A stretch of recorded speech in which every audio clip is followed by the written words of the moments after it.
네, 안녕하세요. 예스맨입니다. 항상 구독과 좋아요는 저한테 힘이 많이 되고요. 소중한 시간을 쪼개서 광고 한 편씩이라도 끝까지 봐주시면 정말 깊이 감사드리겠습니다. 그리고 제 영상의 속도가 마음에 들지 않으신 분들은 영상 상단 또는 하단에 속도 조정기가 있으니 잘 참고하셨으면 좋겠습니다. 한 커뮤니티에서 올라왔던 내용이 있는데요. 업비트 200만원으로 1억 만들기라고 되어져 있는데 인증샷도 올려놨는데 200만원은 좀 안되고 비트코인을 또 매수를 했습니다. 이것으로 과연 1억이 되긴 하긴 할 것 같은데 그만큼 단타를 좀 많이 쳐야 되겠죠. 그래서 댓글도 좀 안 좋은 댓글들이 꽤 많이 있었습니다. 보면 뭐 10만원 만드는 게 더 빠르는 거 아니겠냐, 아니면 함정카드 발동했다, 뭐 이런 이야기가 있는데, 저는 여러분들한테 드리고 싶은 메시지가 있어가지고 요걸 준비를 했거든요. 그 사람이 그 자산의 덩어리가 크든 작든 간에 얼마만큼 여기에 따른 수익을 얼마만큼 가져갈 수 있는 능력이 있냐 없냐가 중요한 거라고 좀 봅니다. 물론 금액이 크면 당연히 더 어렵겠죠. 더 힘드는 건 사실입니다. 더 고난이도로 해야 되고 그건 사실이긴 하지만 무조건 적은 돈으로 해서 수익이 더 많이 나고 더 가볍게 운영을 한다, 이런 형태로 보지는 않으셨으면 좋겠어요. 그리고 구독자 여러분들도 적은 돈을 잃지 말아야 하는 습관이 길러져야 비로소 큰 돈으로 했었을 때도 크게 잃지 않는 것입니다. 그래서 작은 돈일수록 소중하게 해야 목돈이 만들어지듯이 항상 투자에 임하실 때는 항상 신중하고 되게 많은 생각을 가지면서 하는 습관을 꼭 길러주셨으면 좋겠어요. 그래서 이분에게 대한 측면을 보면서도 저도 다시 마음가짐을 다잡고 있습니다. 내가 조금 과거에 있는 형태에 있어서 좀 안일하게 보는 부분이 좀 있지 않았나, 이런 생각도 좀 들었고요. 이번 계기로 인해서 다시 돈에 대한 소중함, 내 시간에 대한 소중함, 이런 거를 다 곁들면서 하나하나 열심히 더 초심을 잃지 않고 다시 투자에 대한 부분에 더 열을 가해서 여러분들과 같이 수익에 치중할 수 있는 그런 형태를 좀 만들어 보려고 노력을 많이 하도록 하겠습니다. 그러니까 여러분들도 여러분들 나름대로 이런 사람 부분에 대해서 조롱하지 마시고 되게 높게 좀 봐주셨으면 좋겠어요. 네. 이더리움이 테스트넷을 가동을 하고 이더리움 2.0의 마지막 단계라고 해가지고 나온 게 있는데요. 5개 다른 노드의 클라이언트를 가동하는 멀티 클라이언트 테스트넷을 실시하는 메달라라는 개발자 전용이 아니고 최종 사용자 전용 테스트넷을 네트워크가 테마이다. 네트워크의 안정성과 건전성은 완전하게 커뮤니티에 손을 맡겨진다라고 되어져 있고요. 이더리움 2.0의 코디네이터 데니 라이언은 언급하고 있다고 되어져 있습니다. 테스트넷을 출시 후에 가동한 노드의 클라이언트는 총 5개로 이루어져 있고 이 시작의 조건에 해당되는 스테이킹 요항에 만족을 하고 있어 일정 기간에 안정 운영이 확인이 되면 이더리움 2.0이 2020년도에도 출시가 가능해진다. 웬만하면은 11월 달에 거의 완성이 될 것 같고 늦어지면 1월 달이라도 가능할 수 있다, 뭐 이렇게 나오고 있는 실정입니다. 중국의 인민은행이 디지털 위안으로 민간 결제 기업을 견제 계획을 갖고 있다고 되어져 있는데요. 파이낸셜 타임스에 인용한 기사에 따르면 알리바바 금융 자회사 알리페이와 텐센트 위챗페이가 중국의 디지털 결제 시장의 절반 이상을 통제하고 있어서 은행들은 경쟁에서 뒤처지고 있다. 중국 규제당국과 알리바바 자회사 관계자들도 중국의 인민은행이 알리페이와 위챗페이의 시장 지배력을 겨냥할 것이는 게 동의한 것으로 전해져 있으며 서식통들은 인민은행이 디지털 결제 분야에서 은행들에게 공평한 기회를 제공하기 위해 디지털 위안화를 사용할 것이라고 이야기를 꺼내기도 했습니다. 데이터 3법이 시행이 코앞인데 보험사의 빗장 닫힌 공공의 의료 데이터라고 해가지고 나온 게 있는데요. 여러가지 문제점이 좀 있는 것 같습니다. 일단 단체, 정치권, 환자 데이터의 악용의 우려가 좀 있다. 그리고 업계는 특별 정보로 환자의 특정이 불가능할 것이다.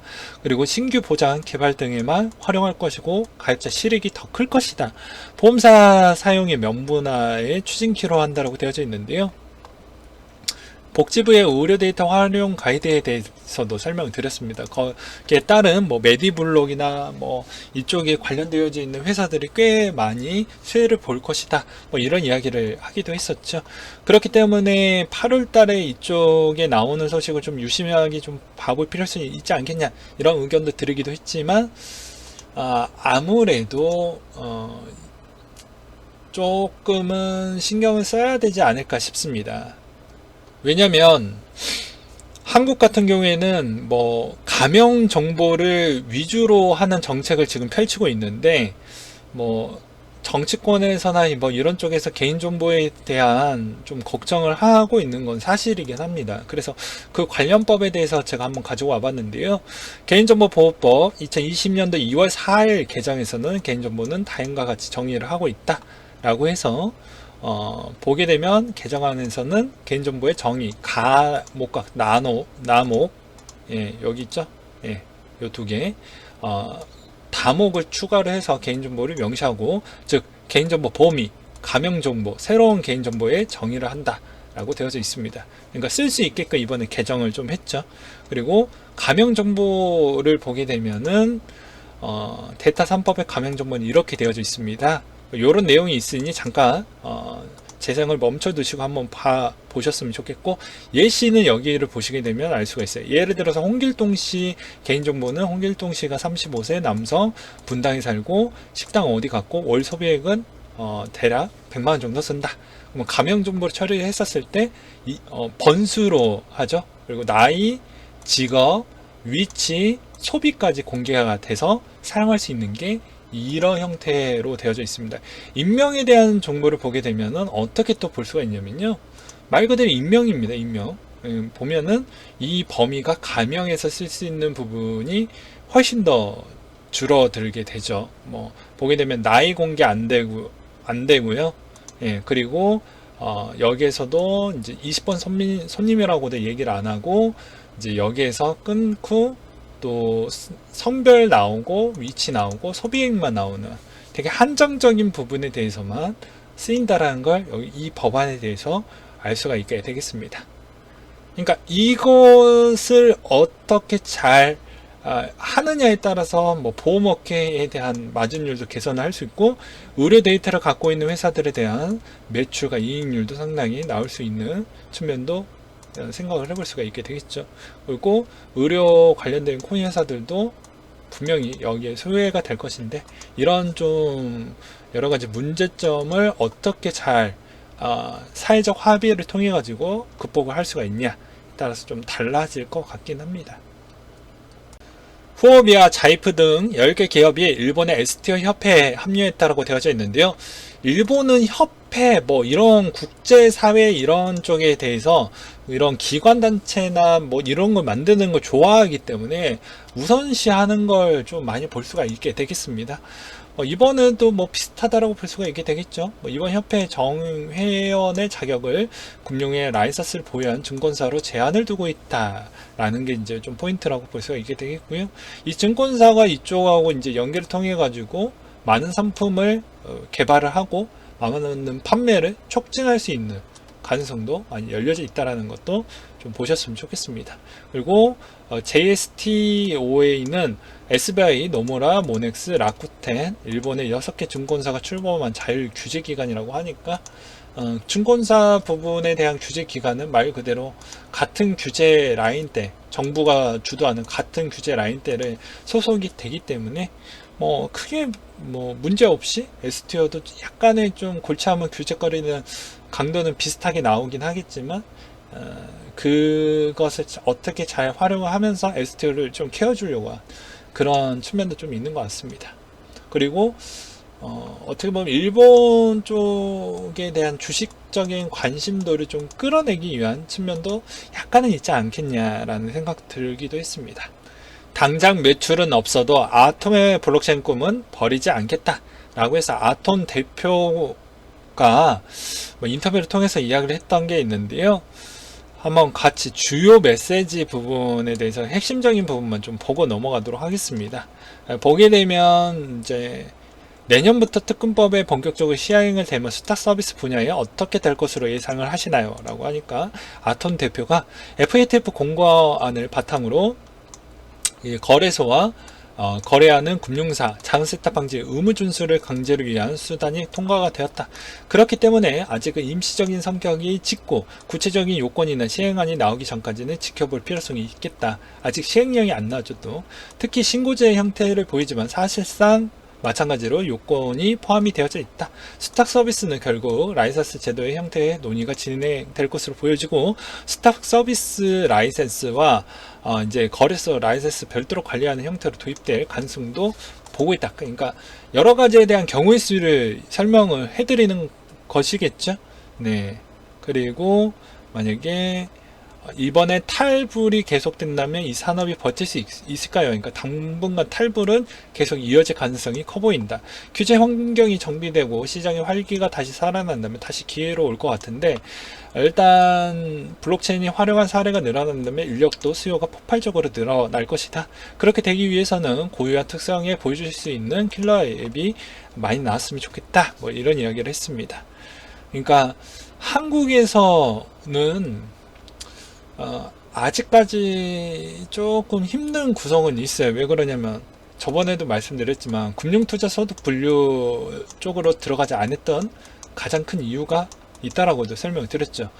그렇기 때문에 이런 사업을 하려고 하는 쪽도 생각보다 금융 쪽에서는 좀 보이지 않게 도와주려고 하는 신용만 하지 실제 적극적으로 임해주진 않을 수 있는 가능성이 있다. 그래서 제가 저번에도 설명을 드렸지만 투자자 보호는 해주되 혜택은 없을 것이다 라고 조심스럽게 이야기를 했던 이유도 그런 거예요.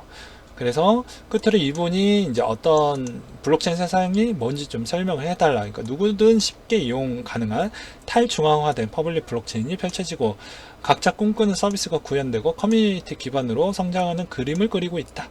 아톰도 여기에 따라서 열심히 키 관련 수탁과 수탁 서비스의 완성도에 높이는 쪽으로 맞춰놓고 있으니 좀 기대해 달라 라고 되어져 있었습니다. 아톰을 들고 계신 분들한테는 열심히 아톰이 잘 되길 저도 기원해 드리도록 하겠습니다. 네이버 라인이 야후 재팬과 통합 승인, 거대 자산의 사업자가 탄생할 수도 있다. 뭐 이런 내용이 나왔는데요. 야후 재팬은 Z코퍼레이션과 지난해 3월에 거래소 비트 아르고 지분의 40% 인수한 뒤 이름을 바꿔서 타오타오로 오픈을 했습니다.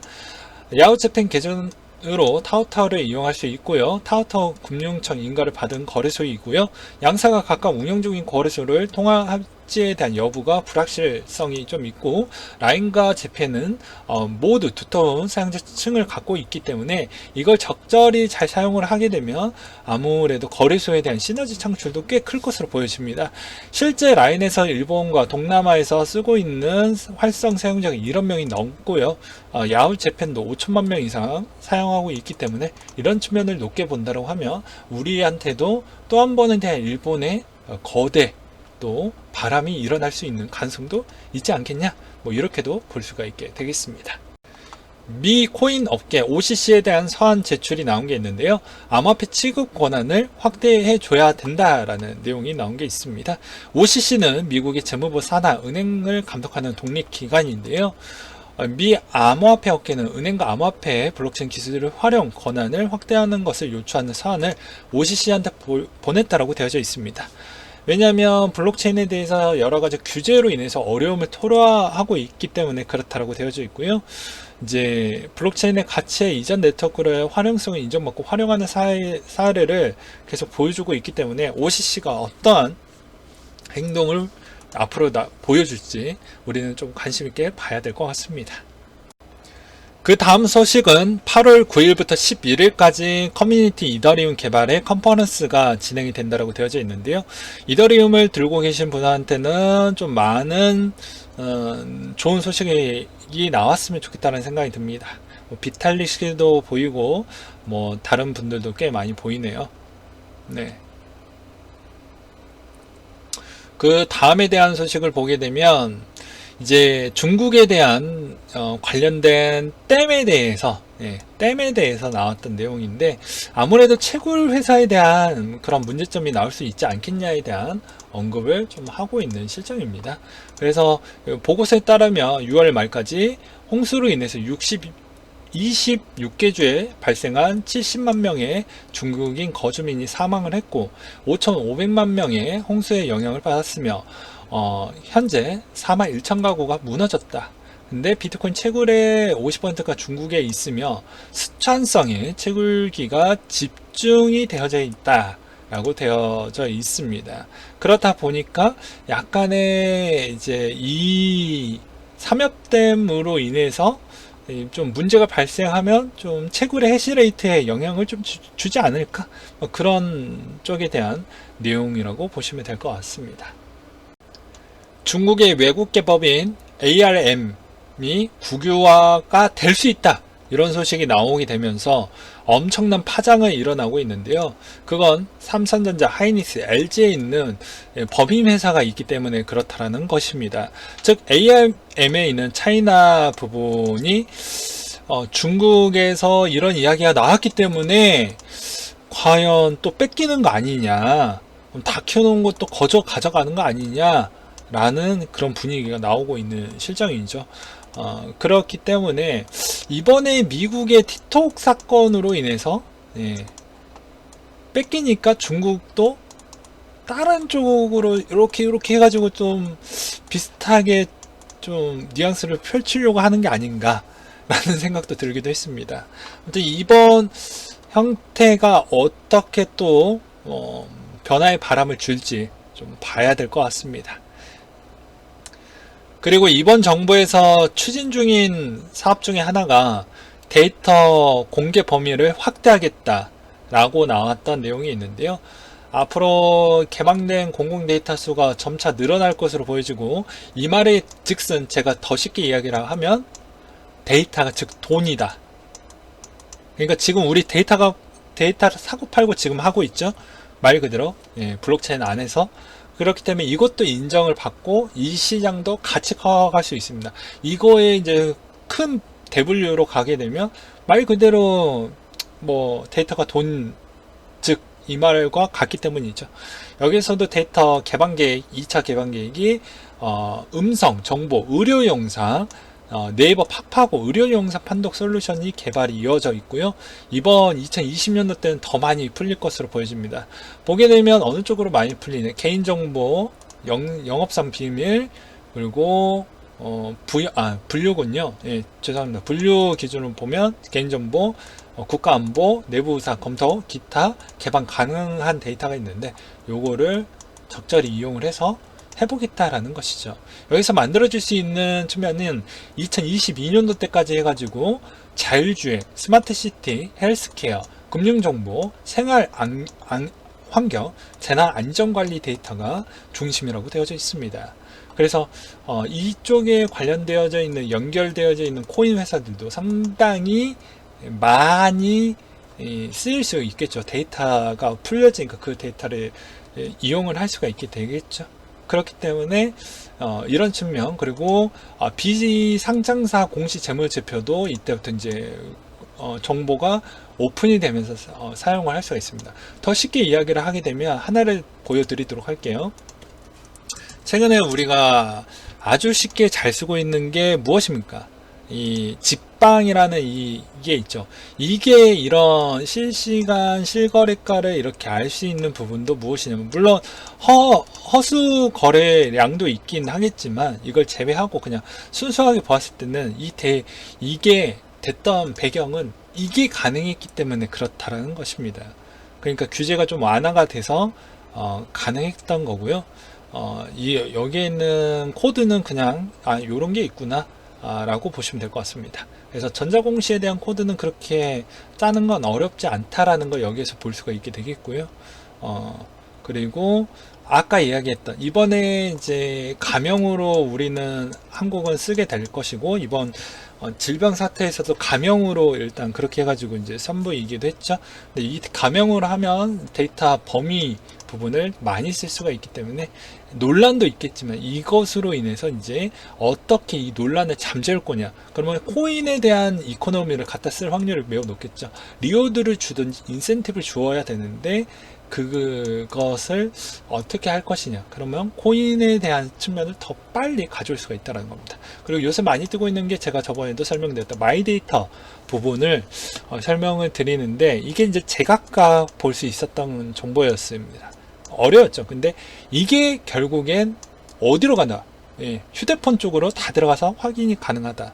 앞으로 휴대폰은 더 많이 쓸 수 있게끔 할 수 있게끔 만들어지는 시대로 될 겁니다. 그러니까 제가 저번 시간 때 이야기했던 젊은 세대들이 왜 비트코인을 더 많이 자산군에 편입할 가능성이 높다라고 이야기를 했던 이유도 다 들어가니까. 옛날에는 어땠습니까? 그냥 폰이었잖아요. 통화만 됐지만 거기 카메라도 들어가고 mp3 들어가고 뭐 동영상 옛날엔 PNP라고 해가지고 그것도 나왔고, 그리고 여기에서 뭐 주식도 되고 뭐 게임도 되고 게임기도 다 들어갔죠. 다 먹으면서 어떻게 됐냐? 다 없어져 버렸죠. 예. 그러니까 그런 형태로 봐야 되기 때문에 사람들이 편리한 쪽을 추구하고 젊은 층들은 보관성, 편리성 이런 걸 봤을 때 자산의 포트폴리오에 분명히 비트코인은 조금이라도 들고 갈 거라는 주장이 여기에서 또 확인을 해볼 수 있다는 것입니다. 습관이 이런 쪽으로 바뀌고 있으니까요. 사회체계 형태가.